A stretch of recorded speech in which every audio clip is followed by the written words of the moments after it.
અમેરિકાના રાષ્ટ્રપતિ Donald Trump દ્વારા તાજેતરમાં કહેવામાં આવ્યું હતું કે અમેરિકા દ્વારા બાઇડન સરકારના સમયે ભારતને $21 મિલિયન યુએસ એડ મારફતે આપવામાં આવ્યા હતા. $21 million for voter turnout in India.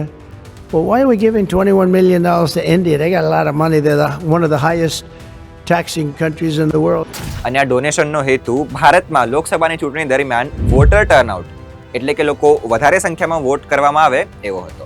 ટ્રમ્પે કહ્યું કે ભારત પાસે પૈસા છે તો આપણે ભારતને વોટર ટર્નઆઉટ વધારવાની જરૂરત અને પૈસા આપવાની જરૂરત શું છે? વેલ, ધીસ ક્વેશ્ચન ઇઝ રાઇટ, પણ આ સવાલ કરતાં ટ્રમ્પનો આરોપ વધુ ડેન્જરસ છે.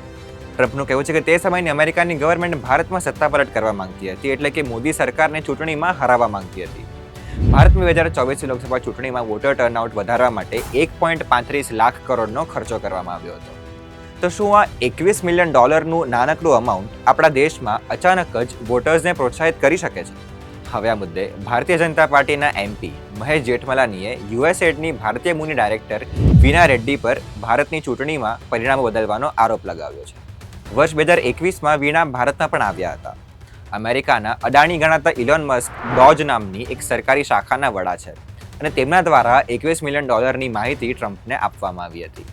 બીજેપી હવે આ મુદ્દાને લઈને વિપક્ષ પર પ્રહાર કરી રહી છે, ત્યારે કોંગ્રેસ સ્વાભાવિક રીતે દરેક મુદ્દાઓને નકારી રહી છે. भाई देखिए 2012 में कहते हैं कि ये कोई करारनामा हुआ था, कुरैशी साहब जब मुख्य चुनाव आयुक्त, तो 2014 तो हम हार गए ना, तो कौन किसको अस्थिर कर रहा था? क्या मोदी जी अमेरिका के पैसे से जीते थे 2014 में? हम भी पूछते हैं. अब कल ट्रंप जी ने नई एक बात कि ये 21 મિલિયન ભારત में ગયા. આપણા દેશના કેટલાક સમાચાર માધ્યમો દ્વારા હવે એવું પણ કહેવામાં આવી રહ્યું છે કે આ $21 મિલિયન ઉપયોગ ભારત માટે થયો જ નથી અને 2008 પછી આજ સુધી ભારતમાં ક્યારેય યુએસએડનું ફંડ આવ્યું જ નથી. આ $21 મિલિયનનો ઉપયોગ બાંગ્લાદેશ માટે કરવામાં આવ્યો હતો એવું લોકોનું કહેવું છે. આ મુદ્દો ચર્ચાનો વિષય ત્યારે બન્યો જ્યારે ભારતના ઉપરાષ્ટ્રપતિ જયદીપ ધનખરે પણ પોતાના સ્ટેટમેન્ટમાં યુએસએડ પ્રત્યે પોતાનો અભિપ્રાય જણાવ્યો છે અને ચિંતા પણ વ્યક્ત કરી છે. યુએસએડના પૈસાનો ઉપયોગ ક્યાં અને ક્યારે થશે એ તો સમય બતાવશે, પરંતુ આ મુદ્દે રાજનીતિનું ગરમાવવું અને પક્ષ અને પ્રતિપક્ષનું એકબીજા પર આરોપ લગાવવું વૈશ્વિક સ્તરે ભારત માટે ખૂબ જ શરમજનક બાબત છે. For more such content, keep reading and keep watching gujaratimiddle.com. Subscribe કરો Gujarati mid day. Bell icon પર ક્લિક કરીને મેળવો તમામ વિડીયોના ડાયરેક્ટ નોટિફિકેશન.